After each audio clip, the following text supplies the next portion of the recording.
and let us all do we can to build a better future. There's a lot to talk about this midterm. There's a lot to address in regards towards how this election played out. There's a lot to really talk about on what really happened. Now, for the most part, I think we have clear results of who the winners are and who the losers are. But leave it to social media for people to go back and forth and start blaming each other and then calling out, oh, there's election fraud or there are other issues, inconsistency. Let's face it, America severely lacks election integrity. We've covered this on the show, as have numerous other independent media networks, most notably the Convo Couch and Mikasu Casa, hosted by Nico House. Shout out to also Pasta and Fee as well, who've also been talking about election integrity. The United States lacks it. And for the most part, again, as I said before, we have at least a clear idea of how this election played out throughout the country. Now, the thing is, the big red wave, a mediocre puddle similar to the blue wave of 2018.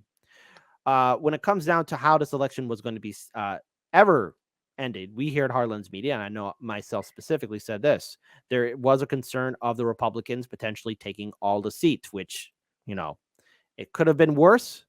But this is not a victory, as many liberals and progressive Democrats want to say that it is. Whether or not the Republicans were going to get a solid red wave or the Democrats were going to get a blue control, what we got is a 50-50. So you know what that means, folks. And we said this on the show, that there's a potential for it to become 50-50s, or Democrats control the Senate or the House, or vice versa for the Republicans. But nothing's going to fundamentally change. I want to pull up this map here real quick and share with all of you the current system as I speak right now. And this election map, I mean, you could Google it yourself. You could see it for yourselves as well. But here's where we stand. Currently, with the map, the Democrats, again, gained 1 seat. Republicans have lost 1 seat. You need 51 for majority. GOP's got 48. The Democrats have 46. So more or less, perhaps it could be argued that the Democrats fared better. This is an argue. As again, results in Nevada are very tight. So there we go. It's still a tight race. Again, right, Georgia's going to a runoff. That is correct as well. Thank you for pointing that out. Georgia is in a runoff. So whether or not we get a result from Nevada, and obviously Georgia going into runoff, there's going to be, again, further information developing as we continue on. But the United States House is a different story altogether. We have, again, the Democrats who lost their 213-seat majority. So now they're down to, again, they lost 7 seats. They have 182. There are still some areas that are being contested. Republicans have gained 5 seats. This isn't the major win that many people were talking about, but more or less, the Republicans got the House. For governor seats, the GOP has lost 2 seats, and the Democrats have gained 2 seats. But there's still the ongoing blame game, and this is something that has enraged me a lot. We've seen voters in 2016, voters getting blamed and how things turn out in 2016, and also with the aftermath of 2020. I want to pull up this video here, but before I do, Jose, I want to get your thoughts on that election map and how the results played out, at least what you saw, your perspective. So share your thoughts with our viewing audience. Well, first of all, just say, I don't know what polls people were watching, but my poll said Diane Sara was supposed to get 95% of the vote. So, in New York, I don't know, they stuffed the ballots or something, I guess. I know. No, but I mean, look, you see, honestly, the House is coming back into GOP control. But overall, like you said, it's a loss for everybody. It doesn't matter what was going to happen. I think Marjorie Taylor Greene said that if the Republicans are in control, not another dime is going to go to Ukraine. But honestly, you can't believe her. But what is interesting about that clip is the audience reaction, because the people said, people were cheering like, no more money for Ukraine. And I think that's what matters more. And I think that shows like people are kind of just fed up with the bullshit of everything. And you see AOC put out this map on her Twitter that said that in New York, all the counties in New York voted more Republican this election cycle than ever before. Doesn't mean they all were Republican. It's just more people voted Republican. And it just goes to show you that people who feel they are like, I don't know, impotent Democrats who feel like they want some kind of change might have been like, man, I guess the only thing I can do is just vote the other party this time because I'm dissatisfied. with what's going on. And that's what you're seeing right now. You know, New York was never going to not go to Joe Pinion. But you do see like Lee Zeldin, even though it wasn't super close, there were still a lot of people voting for the Republican governor, Lee Zeldin, over Kathy Hochul. So, you know, I think he lost by like 300,000 votes or so. That's a pretty, that's like a small margin, actually. For a solid blue state like that. It goes to show, actually, no, people are kind of reacting. And also, it's a midterm, right? So I don't know what the voter turnout this year was compared to other midterms. I'm sure it must have been higher. That's something I'd be interested in looking at. Overall, though, I guess people kind of just realize, hey, you know, doesn't matter who wins or loses. We're all going to crap, you know. And I think that's what you see reflected here. Well, the thing is, when we look at the map of how, again, this election played out, when we look at how voters participated, we have to remember that for a long time, many Americans, you know, they've been trained to either vote Team Red or Team Blue. And when we look at people being left behind, you know, they're not really being represented in New York State alone. You know, that area was redistricted. The Democrats potentially shot themselves in the foot due to that redistricting, to where they could lose more seats because of that. There's other issues to bring up, for the fact that how often are the Democrats really with their supporters? How often are they really with their people? And by them not actually standing in solidarity or either that addressing their economic and social concerns, you leave this environment to where the Democrats assume they have people's votes locked in. I want to play this video of Teslin Figueroa, who was on the Hill today, and where apparently now there's a blame that's happening to voters, specifically black men, for, again, oh no. Yeah, yes. So again, no. yes. So it's the blame game, folks. But here, she was on our show. I'm hoping to have her back on soon. She's a speaker of truth to power, but I want to just play this video segment, just at least a few minutes of it, where, again, black men are being blamed for not turning out to vote for a Democratic candidate. For candidacy, I don't get it. Yeah, that's okay. I'm here to help you get it. Number one. Oh, that poor Ryan. Yeah. I forgot that. I forgot that. Right into it. Yeah. Yeah, there you go. People have already voted. Georgia has had record turnout. They would have you believe that no black men at all have voted, and that's just simply not true. So rather than saying, I blame you, how about they say, I will do better? Blaming black voters or blaming black men is no different than blaming the person that got cheated on in the relationship. Perhaps if you just cooked more, I wouldn't have cheated. At the end of the day, it is about who is trying to engage these voters. And if they failed, and I want to give you this example, just bear with me quickly. David Axelrod, a white man, a top Democrat, Obama's go-to person, said the other day very clearly that Democrats have failed in their economic message. Nobody is saying that he's spreading misinformation. He said that they are not reaching out the way that they should. Hillary Rosen also said the same thing, which is a top Democrat strategist. No one is telling them, oh, well, you know, you're just spreading misinformation or you don't know what you're doing. And I have to say this to progressives as well. They also do this racist trope, and they call it misinformed voters, low education, low information voters when they don't get their way. And the thing is, here's the problem, and I want to give you a chance to talk about this too, Jose. When I first heard that term of misinformed voters, low educated voters, who is that pundit or writer or journalist to make the decision of who is educated, who is not? Are you in that person's livelihood? Are you in their environment? Do you know what kind of concerns are troubling them? Because remember, Washington, D.C. is in its own little bubble, a swamp bubble to be precise. And of course, you have your liberal elites in New York City and in Los Angeles sitting atop their ivory towers, wondering why aren't people agreeing with them, even though they've effectively abandoned them. Jose, I want to get your thoughts, because I know you've heard this before about the phrase of low educated voters. Yeah, I mean, it's Nancy Pelosi should visit her district once in a while and see, you know, the 10 cities and see the reality of what her policies have been doing. How long has this woman been in Congress for? Like, what, 50 years or something like that? She's been in politics for that long. I think there's pictures of her with Kennedy, right? Yes. These people are so conceited that they genuinely think what they're doing is like, well, how could nobody get on board with what we're doing? the thing is that people aren't low educated. People see reality. People look around them and say, I've been voting Democrat my whole life. My family was been voting Democrat their whole life. Nothing's changing. It's just getting worse. You don't need to be educated to see that, first of all, okay? And even if you are educated, the only thing educated says is how to be, like a sheep, basically.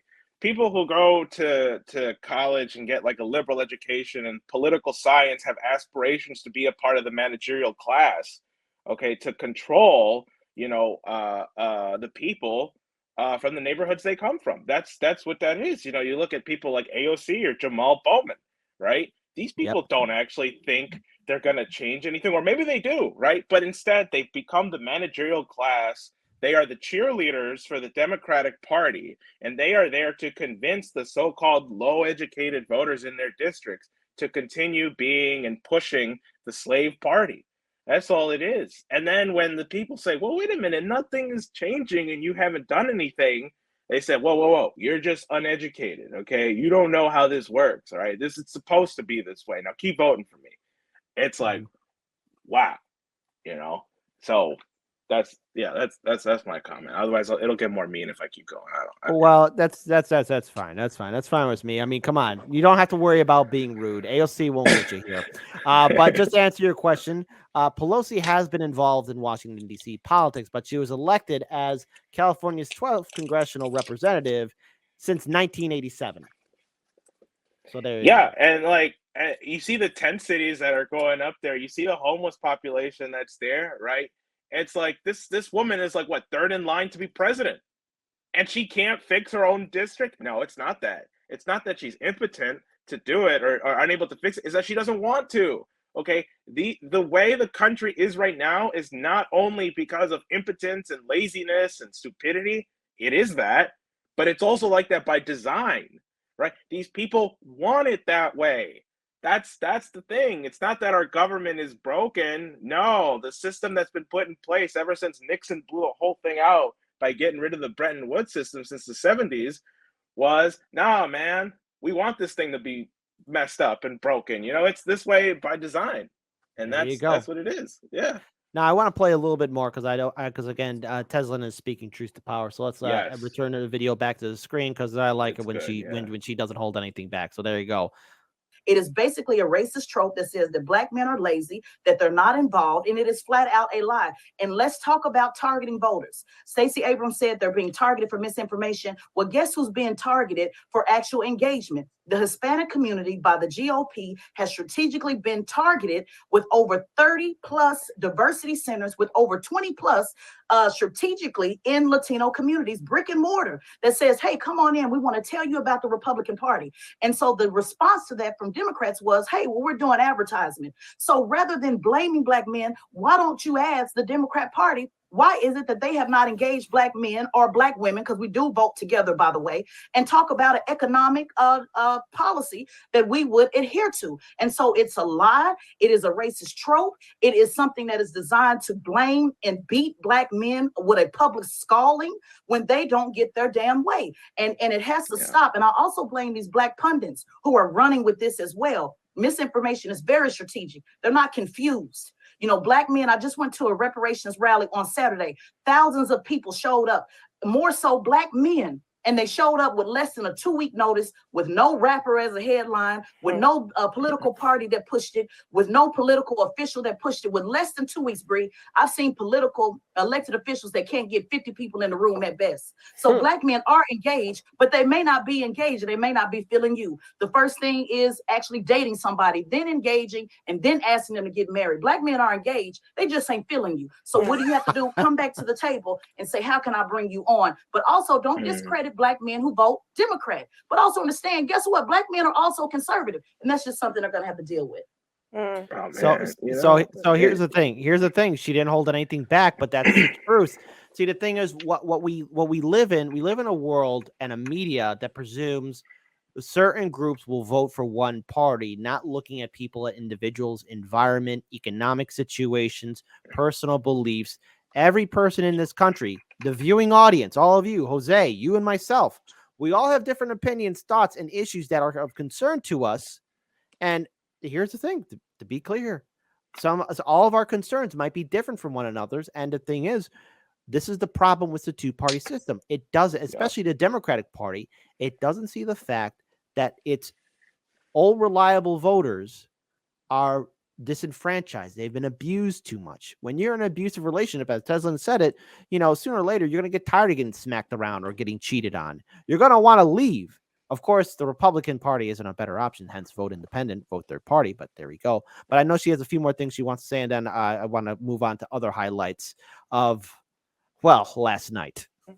Yeah, but why is it? Let me ask you this, Bree. When white women flipped on the Democrat Party and they voted for Obama and then flipped with Trump to line up with their white men, when Hispanics has consistently flipped, you know this by working on the Bernie Sanders campaign, that the Latino community in Florida voted to the right, that the Latino community in California voted to the left. Yeah. Why are those groups looked at as strategic voters? Why are those groups looked at as, oh, they're just well informed and they're leveraging their vote? Why is it when it comes down to black voters, and particularly black men, it is this push on where you just don't know what you're talking about, or maybe if you just had a little bit more information, or perhaps you should just fall in line. That is a problem that is much more deeper than just a political analysis, conversation. It is about, let's go ahead and tie men up on the pole and let's give them a shellacking.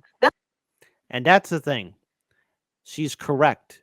She's correct in this assessment. She's correct in the fact that, look, every single group is strategic. It's politics 101. Maybe I'm a dreamer. And Jose, correct me if I'm wrong, because I want you to follow up on this one. Correct me if I'm wrong on this one. But last I checked, politics 101 is you want to get everybody and convince everyone that you are the better of the candidates. You want to reach out to all the groups. You want to talk to everyone.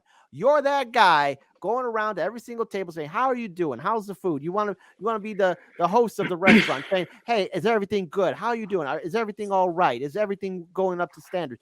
That's what you want to do so you can get the people's respect, the vote, and everything else. I mean, maybe I'm wrong. Jose, your thoughts? Well, I mean, we're kind of in the middle of a Great Depression right now, right? Exactly. That's pretty much what we are in. Now, what FDR was so effective at doing, which is why he earned the respect of everyone, despite the fact that not everybody agreed with him. He got attacked for being like a socialist, a communist, right? Which he was not. Hardcore. He was not, right? And he'll tell you it was actually the American system that he was all about, but it's another day. The reason why people loved him so much and created a national unity around FDR was because he told the truth. Listen, I know things are bad. I know you feel pain. I know some of you are going to bed hungry at night. I'm asking you to unite with me and be patient with me as we fix it. But it wasn't just words, because he followed up with it too, with actual policy programs, right? And see, here's the thing. In his inauguration speech in 1933, he does this kind of soft threatening to the Congress. He says, and I hope that I can work with the Congress and the Senate to pass our agenda and our policies, because if I get some kind of pushback or resistance, well, then I'll just have to use everything in my executive power to implement and make sure that the American people can eat something at night and get what they need to get. And immediately the Congress and the Senate got their stuff together and were like, okay, well, we don't want this guy to have executive control or something like that. All right, fine. All right, FDR, fine. We'll play ball, right? See, that is leadership. And the thing is, you can have leadership in this country where you can say to the American people, listen, we're not going to agree on everything, but I want you to know that I want to listen to you and I want to give you what you need. Because the very foundation of what people need is 3 meals a day and a house over their heads and the right to education and infrastructure. Okay, that's what a government at the basis should be doing. You don't have that right now. And anybody who wants to step up and be a real leader and promise that to the people and actually do it has the advantage, because you can unite people who all think differently on that principle alone. I will listen to you. That alone will get you far in the support. So Agreed. You're right. Yeah. Now, I do want to pull up something else here, too, because there's a lot of highlights to bring up. And the thing is, remember, strategic votes. You can't just, the people in social media, people who are pundits, can't assume that one group is going to vote one way because you believe that, you know, they're going to agree with you because a certain party is evil. And the thing is, let's face it, last night was a big reveal of how out of touch a lot of people are, and maybe how, I guess, lacking more or less how they're lacking with the political environment. So here, first of all, let's get a little laugh in here. You got Geraldo Rivera who said this tweet did not age well, but at least he admits it, right? Governor DeSantis will soon feel the wrath of Florida's Latino voters outraged by his toying with the lives of those Venezuelan refugees he exploited. Again, what the governor of Texas and Florida did, especially with those migrants, shipping them out, again, using them as pawns, deplorable in its own right. But then again, too, calling out the hypocrisy of the sanctuary cities, especially the people in Martha's Vineyard. Oh, my goodness. Anyways, but we talked about that later on Hard Lens Media, but just thought we just get a little bit of laugh. But here's the thing. You saw the words that Teslin was saying about how people need to start waking up to the fact that Americans are disenfranchised. If you vote Democrat or Republican, I'm sorry, you're in an abusive relationship. Neither party thinks about you, likes you, or respects you. That's a key word. They don't respect you. And I think this video that I'm going to pull up, and I'm not going to pause it. I'm going to play it in full entirety. And then, Jose, I want to get your analysis. I want you to go first, and I'll give my final thoughts on it. Yes, I laughed at it. Yes, I laughed at it. My second time watching it, I'm like, oh my God, this is really how our political system is. And so long as we remained and people remain hypnotized voting Democrat or Republican, nothing's going to fundamentally change because the political system truly is a high school mentality. It's like high school, one side over the other, and we got to break away from it. Roger Meadows is correct. We got to abolish all political parties. We got to get money out of politics. So for those of you who haven't seen this video, and I will not pause it, I will play its full entirety. I want to give a special shout out to Shut the F Up Shitlib2 for finding this piece of art, this video art. So he goes by the name Joe, not Joe Biden, not Joe Rogan, not Morning Joe, but good old Joe. So let's play it for everyone to check out for yourselves. By the way, Matt, you can tell from your answers, you don't believe it either. It's super obvious you don't believe it. But yeah, I can tell by your questions, you guys still have no message, because instead of talking about how we're going to actually move the country forward, you guys are still obsessed about the 2020 No, election. Matt, I'm not a regular Democrat. I don't care about their messaging. What I care about is if your friend Donald Trump wins in 2024, we might never have another election because he's an obvious pathological liar, doesn't believe in democracy, didn't want to leave even though he lost the election, and you know it. Jake, the last time you were on the ballot, you got 4% of the vote. So for you, so what? What does that have to do with anything that we're talking about right now? You had sex with a 17-year-old, according to Alex, and you asked for a pardon. Hold on. You asked for a pardon. You asked for a pardon. Why did you ask for the pardon? Yeah, why did you ask Trump for a pardon Why if you didn't break any laws? Sleeping with a I've been 17-year-old. overwhelmingly reelected. You guys are in some sort of weird struggle session there, and I'm just glad, even though the internet hated you having me on, Jake, you're getting to see what a congressional victory party looks like, and that's something that might be a novel experience. Why did you ask for a pardon for having sex with a 17-year-old? Something that even happened. You're like reading into an anonymous internet conspiracy, and it's really sad because in my district, the voters saw through that. In my state, we're overwhelmed. Did you ask for the pardon? That has all been debunked. I've addressed it. President Trump has addressed it. And by the way, you should get your own comments about women that caused Bernie Sanders to unendorse you. Imagine God. Oh, man. God. But he has to pull his endorsement because the things that you said were so Yeah. Well, Matt, see, some people grow up and they change. Others send their colleagues in Congress nude photos of women that they've slept with today. And are hated by members of their own party, which there are numerous reports about that regarding you. But I appreciate you coming on to answer our questions. People who told those lies Did are your going father by any chance get They were involved? not lies, Matt, Matt. you know it. Dude, it's no wonder you guys don't have the trust of the voters, because you guys sit here and just spew this nonsense that isn't relevant to people's lives. We're going to focus on inflation. We're going to focus on the border. We're going to focus on investigations. And the result is we're going to win in 2024. Democracy will be fine, and you guys will still be crying on the young turf. You never answered the question. Did you sleep with a 17-year-old? Absolutely not. That has been totally debunked. And by the way, more women have made accusations against Joe Biden than have made accusations against me. We've talked about them. You should be really proud of that. No. Well, if my number is 0, you can't even keep Bernie Sanders' endorsement, and Joe Biden doesn't exactly have a clean record himself. So we're pretty happy here in the Sunshine State. One Miami-Dade County, one my district. Looks like the House and Senate will flip, and eager to get to Washington and get to work.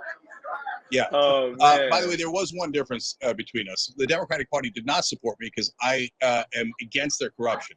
Whereas you kissed the ass of the Republican leaders 24/7, so they were very happy to support you. You couldn't even hold Bernie. He endorsed you and had to unendorse you. Like, do you think Bernie is He looks like he's gonna. I'm sorry. I know. Yeah, I know it says gonna pause. I wasn't gonna pause, but goddamn, he looks like he's gonna cry. I'm sorry. I'm sorry, folks. We're gonna unpack that as soon as we're done playing. Jose, we're gonna get your thoughts. Hold on, because again, this right here, this back and forth, is the example of how childish our system has become and the state of the media covering American politics. not even a Democrat, and he left you on the side of the road with your 4% of the vote. Matt, I don't care about my personal career at all. I told Bernie to do that. I actually wanted Bernie to win that election really badly, and I didn't want to get in his way because I care about policies. I care about higher wages. I care about everybody in the country getting health insurance. I care about them getting paid family leave. I care about them getting child tax credit. And what I heard from you tonight is when you guys win, you're not going to do anything about wages. You're going to make sure that people do not get any help in the categories that I just mentioned. No, so wages will go in the real very evil is dark Medicaid. times To be with fair, you guys. the real evil in the country is Medicaid. And Gotta the do American something people about got to get something in the Republican majority. All right, Matt Gaetz, thank you for joining us. We appreciate it. Oh my God. It's like that All right. meme. What's that meme? The worst person you know just made a great point or something like that. Not Jose, go ahead, unload. Go ahead, buddy. no. Okay. I've publicly said on record before that I think Cenk is a water buffalo. That is not my insult. And yes, I don't mean to resort to playground insults, but this is political discourse in the year 2022, and it is sickening. And it is terrible. I mean, TYT, though, is very interesting because I actually grew up watching them when I was like, 12 years old, 13 years old, thinking I knew everything about politics because, I watched some of their videos in 2010 and 11. And I don't know, you kind of just grow out of them at a certain point and you realize that it's always just them complaining about something being wrong and then at the same time promoting the very thing that is wrong with politics. Now, that's not to say I think Matt Gaetz is a great guy. I do not. I will just emphasize that. No, everybody on that screen is wrong. Everybody on that screen is evil in one way or another, including Anna Kasparian. And that's really all I have to say on that. I mean, there is no real exchange of ideas. There is no real exchange of, it's just a playground bully teasing session. Oh yeah, well, you're a underage children guy who did things, which, trying to save your YouTube stream here. Oh yeah, but you couldn't even all too real. Yeah. Oh, but you couldn't hold Bernie Sanders, and you're not a real Democrat. Well, you're more corrupt than we are. So yeah. Here's my final thought on this. Mhm. The midterms played out. Again, I said this on the show. It's going to be either three ways. Republicans win, Democrats maintain or get more seats, or it's going to be 50-50. It looks like the Democrats could potentially get potentially maybe some extra seats, 2 extra seats maybe. But they lost the House effectively. They didn't secure enough to maintain a supermajority. They failed on that. Teslin Figueroa is correct. When you see voters, and again, that one segment where it brought up, again, black men being blamed for not turning out for Democrats. Well, no, it's a Democratic Party's fault for not reaching out to voters. When you see a tweet of Geraldo Rivera saying, well, DeSantis is going to lose because Latino voters are going to vote him out, Latino voters did not do that. DeSantis won. That's a fact. This is an opinion. It's a fact. People are not robots, and they are not subservient to a political party. We don't owe either of the two parties a goddamn thing. They haven't earned my vote. They haven't earned my respect. And I'm only speaking for myself here. And I do ask my audience, look, I know a lot of you are burnt out by electoral politics, but what I did last night, I voted independent. There were Greens, Libertarians, Workers' Party, and I supported the ballot initiatives too that were in my state. That's what I did because it was the correct thing to do. I'm not going to support Democrats or Republicans. That's the incorrect thing. And what we saw in that video there was TYT. Let me ask the audience this. that debate between Matt and Jankinado. Debate. I'm not gonna ask you who won. Were you able to be convinced by either side that Democrats or Republicans care about the issues? Did you learn anything from that debate or that conversation? Type 1 if you learned something and you're ready to continue being a puppet voting Democrat or Republican. Type 2 if you didn't learn a goddamn thing, and that is an example of how corrupt our political system truly is. This is a solid fact. And what you saw there, that little mini meltdown of, oh, well, you did this, Matt, or Matt saying to Jank, you couldn't even secure the Democrats and you lost Bernie's vote. That's something you see on the playground. But you know what? I shouldn't insult kids on the playground because guess what? I've seen more civility amongst young children than what I saw in that back and forth, which is supposed to be political dialogue in America. Yeah. That is where we are at. And if you're in independent media, you don't owe any political party and even independents anything. They have to earn your respect and trust. Simple as that. That's not a debate. It's the truth.